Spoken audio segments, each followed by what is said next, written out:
as the stadium starts to fill with cheering and booing, depending on which side you follow. The biggest names in our game, it'll take something mighty to stop these Lions. So the Brisbane Lions about to burst through the banner here at the MCG. The red-hot favourites this afternoon. What a brilliant team they are, as we said. 6 All-Australians and 3 Brownlow medalists. I think the expectation on Grand Final day against Collingwood was we were going to win and win easily.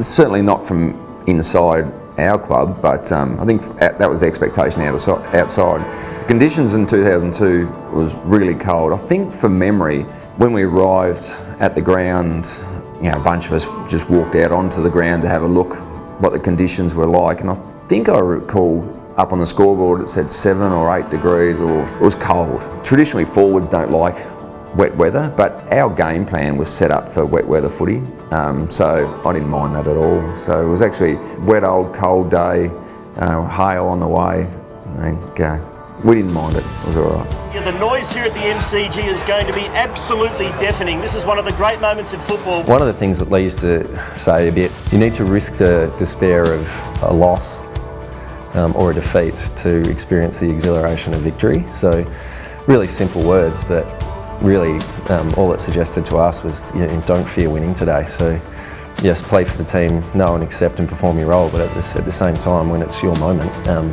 to be instinctive, back yourself and make sure that you do everything you can to be in the moment and not be thinking about what might happen. Just go out and do. So the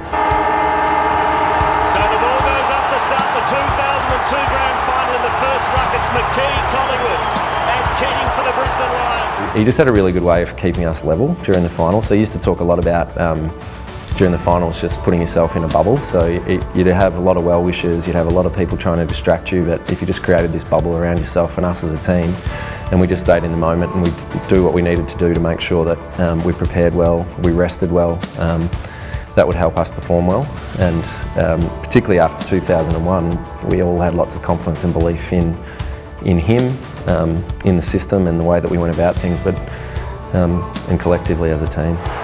McRae, that was clever to hard on left foot snap. Brisbane have got there first.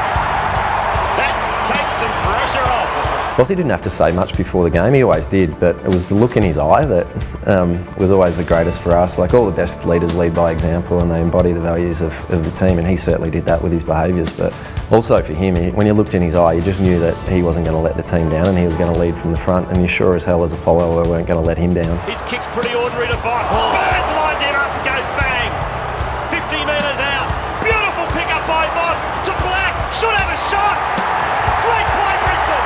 I think one of the most exciting things for us was knowing the type of teammates that you had alongside you. So we had competitors on every line that if we knew that they were very capable of winning their one-on-ones, but if you supported them, we were a really good chance to win the contest. Our backline was full of some different personalities, lots of competitive guys in every position. You had a guy like Chris Scott who's 5'10" and playing on the resting ruckman, and you've got to be a special type of player and character to do that, and he thrived and loved the challenge. You had the most arrogant bloke in the world in Justin Leppich playing at centre half back, thinking he could do whatever he wanted, and to a certain extent he could. He was such a good player, Lepper, and he was such a good leader. He was similar to Vossi, like he led by example. You just knew that every chance he could get, he'd be throwing himself into a pack or rebounding or just doing whatever it took to help the team win. And you had a midfield group that balanced each other out really well. They had lots of talent, but lots of guys that would also accept their role within that midfield and do a lot of the work defensively, because Blackie and Vossi were such good ball hunters. And we had really good key forwards and a group of small forwards who just played their role and did everything they could for the team. As I said before, you had confidence going into the game, knowing the type of teammates you had around you, and if you invested all your will into the greater good of the team, you'd get the job done. I think the best player I've played with at the club, and I regard him as the best player I've played with, and the most underrated player of all time, is Nigel Lappin by far.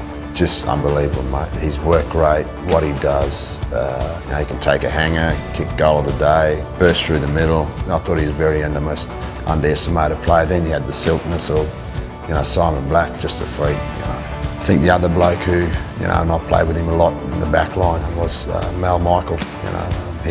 We had the similar attributes. He was obviously a bit stronger than I was. Those three, with Black, Lappin and Mal Michael, were very underestimated players in our team, and I think Now, without those three, we wouldn't have went too far as well. Johnson against Ackermanis. Ackermanis won the footy. Got it to Voss. Here we go. Voss from 55. Goal! It was hard to really gauge where we were at because the Collingwood crowd were just up and up and up and up and going, and like I was screaming at blokes to come across or do this or do that, and blokes were screaming at me. We couldn't hear anything, you know, and it was just deafening, and we were trying things and they were just coming and coming and coming, and we were just so relentless in the way we played as well. So that relentless and our Superman sort of mentality that, you know, whenever we're down by 20 or up by 20, we're still going to play the same way, and we sort of stuck to that. And there was a bit of luck at times, and look, our game's built around that as well, but you know, the harder you work, I think the more luck you get as well. We spoiled a few out of bounds, which was very critical. I think Ashcroft had one, myself had one, and maybe I think it was Chris Johnson or Lepper.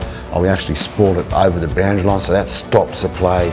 You know, everyone regroups and we set up again, and we were really good at that.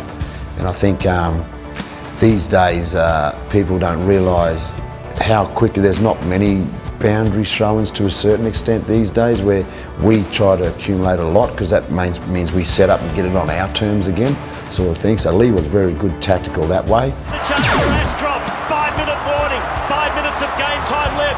Buckley desperate, slaps it out. Can Leon Davis pick it up? He's bowled over. Back to Brad Scott, around the corner to the full forward area. Lynch can't manufacture a mark. Ackermanis, left foot snap. Ackermanis has kicked a goal. What a snap! Basically, the principle was that if I couldn't mark it, the ball had to go to the front. Acker's instructions was get to the front. So I think maybe it was Brad Scott. Someone's kicked the ball in and I've dropped it to the front. Acker's picked it up, and I had enough time to actually tell him that he was clear and put a bit of a shepherd on, or attempted shepherd. I'm pretty sure it was on his left foot. He slogged it through, and yeah, that was pretty good. Fraser makes the lead. It's all over. The Brisbane Lions are premiers again. They have gone back to back in one of the most memorable grand finals in VFL AFL history. When the final siren went that year, it was a totally different feeling to the first one. I mean, one, you can't beat the first one, so there was so much around that. But the final siren in 2002, in a tough game, it was just relief. It was just like, thank goodness we actually locked that one away. And again, I just think that was because of people from the outside just thinking, oh, Brisbane will win. I remember hearing mates talk to me, sort of saying, oh, you'll win 2002, no worries. But Collingwood, good, hard-working team, and man, it was really close, right to the wire. And so it was a very different feeling in the rooms afterwards. I mean, obviously there was the elation, but yeah, more relief than the first year. Describe the emotion. I can't. It's a lot of relief, and I'm speechless. I'm absolutely speechless. The guys, they're awesome. They're awesome. They're an awesome team. I can't remember how Bo hurt his shoulder. He had a few shoulder issues that season, I think, and so he'd gone off the ground with his, I think, a dislocated shoulder. So he'd been taken to the hospital. But from what I've heard and what he tells me, I think it was the case that he was at the hospital, they put the shoulder back in or whatever they had to do. I'm pretty sure he's caught a cab back to the MCG, and I think had to jump out of the cab in traffic. I'm not sure whether he had any money to pay for the cab, but you probably could let him off on grand final day.